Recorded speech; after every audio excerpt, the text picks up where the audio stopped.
A Câmara avalia se haverá punição aos deputados da oposição que ocuparam a mesa diretora. O movimento ocorreu na quarta-feira em protesto contra a prisão domiciliar de Jair Bolsonaro. Pelo menos 3 parlamentares podem ser punidos: Zé Trovão, Marcelo Van Hatten e Marcos Polon. Todos se recusaram, num primeiro momento, a deixar as cadeiras que ocupavam no plenário. No Senado, Davi Alcolumbre descartou punir os amotinados, mas barrou a abertura do processo de impeachment contra Alexandre de Moraes. A gente tem informação chegando direto de Brasília com Márcio Rocha. Diga, Márcio, hoje é dia de trabalho em Brasília? Não digo na redação da Band News FM, digo no Congresso Nacional. Aqui tem muito trabalho, lá no Congresso acho que não, viu, pessoal? Bom dia para vocês. Bom dia. Bom dia a todo mundo que nos acompanha. Pois é, a gente está na expectativa agora da avaliação do presidente da Câmara, Hugo Motta, né, se vai ter algum tipo de punição aos parlamentares que ocuparam a mesa diretora da casa, né, durante essa semana. Para isso ele analisa aquelas imagens da noite de quarta-feira, quando ele teve dificuldades para recuperar o comando do plenário. Além disso, 5 parlamentares de oposição se tornaram alvos de uma ação que é movida pelos partidos da base governista, né? PT, PCdoB e PSOL acionaram a mesa diretora contra Júlia Zanata, Marcos Polon, Paulo Bilinski e Zé Trovão, todos esses do Partido Liberal, e Marcel Van Hatten do Partido Novo. E eles pedem a suspensão dos mandatos desses deputados por suposta quebra de decoro durante a obstrução dos trabalhos da casa. A gente lembra que, por exemplo, Marcos Polon estava sentado na cadeira da presidência acompanhado de Marcos Van Hatten nessa noite, né, de quarta-feira. Júlia Zanata estava com a filha de 4 meses no colo no meio daquela confusão toda, e Zé Trovão colocou a perna na frente de Hugo Motta enquanto ele subia as escadas para assumir a mesa diretora. O fim da obstrução só foi possível depois de muitas reuniões dos oposicionistas, essas reuniões que foram construídas com a ajuda do ex-presidente da casa, Arthur Lira.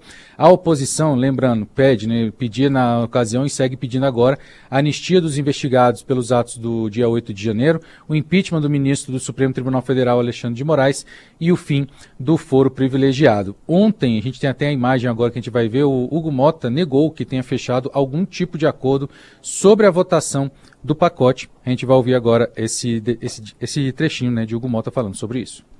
A presidência da Câmara é inegociável, quero que isso fique bem claro. As matérias que estão saindo sobre a negociação feita por esta presidência para que os trabalhos fossem retomados não está vinculada a nenhuma pauta. O presidente da Câmara não negocia as suas prerrogativas, nem com a oposição, nem com o governo, nem com absolutamente ninguém. Pois é, ainda nessa quarta-feira, após o fim da obstrução, o líder do PL na Câmara, o Sóstenes Cavalcante, disse que houve um acordo para pautar o fim do foro privilegiado já na semana que vem.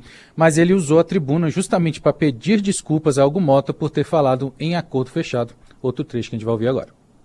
Ele não assumiu compromisso de pauta nenhuma conosco.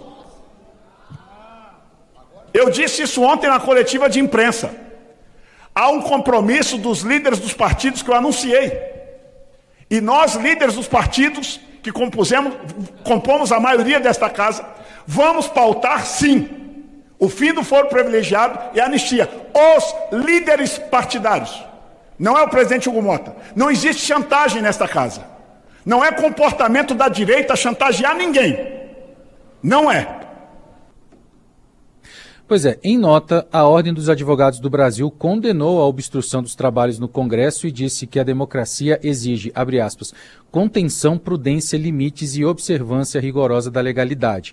A avaliação nos bastidores é que a anistia não será votada a não ser que o texto seja alterado. Mesmo assim, dificilmente seria apoiado em caso de recurso ao Supremo Tribunal Federal. Então, por isso, os partidos do chamado Centrão negociam na Câmara mudanças na lei do foro privilegiado, pessoal.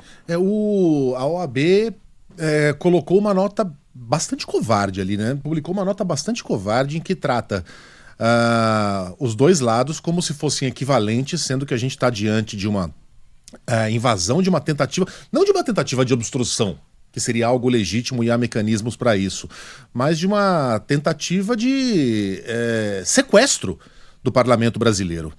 Isso quanto ao Sóstenes, Márcio, me corrija se eu estiver errado, mas ele falou aí que não houve um acordo, que não houve promessas por parte da mesa diretora, mas no dia anterior ele havia falado em acordo. Ele próprio falou em acordo e desmentiu-se no dia seguinte. E todo mundo na hora que ele falou esse acordo, né, durante o fim desse, digamos, motim, né, lá na Câmara dos Deputados, tinha um discurso dúbio, inclusive, porque o Sóstenes estava falando que tinha esse acordo e a base governista falou que não tinha acordo nenhum. E aí você fica naquela história, né, quem está falando a verdade, né, nesse momento? E aí, depois de, 24 horas ou até menos, né, o Sóstenes teve que subir na tribuna para se corrigir.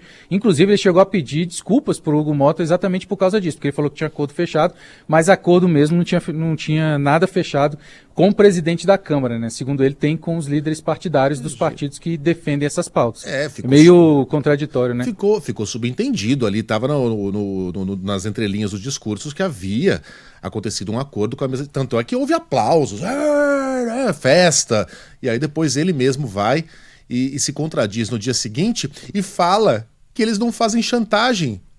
Mas é exatamente disso que se trata. É exatamente isso que estava acontecendo. Tomamos aqui a Câmara dos Deputados e o Senado e só sairemos quando votarmos aquilo que queremos, quando formos na direção que exigimos. Se isso não é uma chantagem, o que seria chantagem então?